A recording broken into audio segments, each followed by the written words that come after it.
Hello दोस्तों, आज के इस वीडियो में हम एसबीआई के स्मॉल कैप म्यूचुअल फंड और एक्सिस के स्मॉल कैप म्यूचुअल फंड के बीच के डिफरेंस के बारे में जानने वाले हैं। तो अगर आपने भी इन दोनों में से किसी एक म्यूचुअल फंड में इन्वेस्टमेंट किया हुआ है या इन फ्यूचर इन्वेस्टमेंट करने वाले हो तो इस वीडियो को अंत तक जरूर देखिएगा। तो सबसे पहले हम इन दोनों म्यूचुअल फंड के रिटर्न्स के कंपेरिजन को देख लेते हैं। तो एसबीआई के स्मॉल कैप म्यूचुअल फंड ने एक साल में 19.7% का, जबकि एक्सिस के स्मॉल कैप म्यूचुअल फंड ने एक साल में 23.1% का, 3 साल में एसबीआई के स्मॉल कैप म्यूचुअल फंड ने 31.9% का, जबकि एक्सिस के स्मॉल कैप म्यूचुअल फंड ने 33.4% का, जबकि 5 साल में एसबीआई के स्मॉल कैप म्यूचुअल फंड ने 20.2% का, जबकि एक्सिस के स्मॉल कैप म्यूचुअल फंड ने 23.6% का रिटर्न्स अपने इन्वेस्टरों को लाकर दिया हुआ है। तो अगर हम एवरेज रिटर्न्स निकालें तो एसबीआई के स्मॉल कैप म्यूचुअल फंड ने अब तक 25.8% का और एक्सिस के स्मॉल कैप म्यूचुअल फंड ने अब तक 24.7% का रिटर्न्स इन्वेस्टरों को लाकर दिया हुआ है। तो रिटर्न्स के मामले में एसबीआई का small cap mutual fund axis के स्मॉल कैप म्यूचुअल फंड की तुलना में अच्छा परफॉर्म कर रहा है।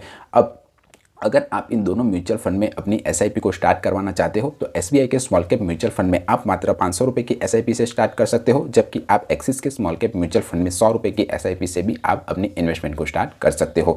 अब हम इन दोनों म्यूचुअल फंड के एक्सपेंस रेशियो के बारे में जान लेते हैं। अब जिसे नहीं पता कि एक्सपेंस रेशियो किसे कहते हैं, तो एक्सपेंस रेशियो यानी उन म्यूचुअल फंड पर लगने वाली फीस, यानी कि जो एसेट मैनेजमेंट कंपनियां होती है वो हमारे पैसे को मैनेज करने के लिए हम इसे कुछ फीस चार्ज करती है। तो जितनी ज़्यादा फीस होगी उतना ही कम हमारा प्रॉफिट होगा। तो एसबीआई के स्मॉल कैप म्यूचुअल फंड का एक्सपेंस रेशियो 0.71% है, जबकि एक्सिस के स्मॉल कैप म्यूचुअल फंड का एक्सपेंस रेशियो 0.54% है। तो इस कंपैरिजन में एक्सिस के स्मॉल कैप म्यूचुअल फंड का रिटर्न्स भले ही कम हो SBI small cap mutual fund की तुलना में, पर इसका एक्सपेंस रेशियो एसबीआई के स्मॉल कैप म्यूचुअल फंड की तुलना में काफ़ी ज़्यादा कम माना जाएगा।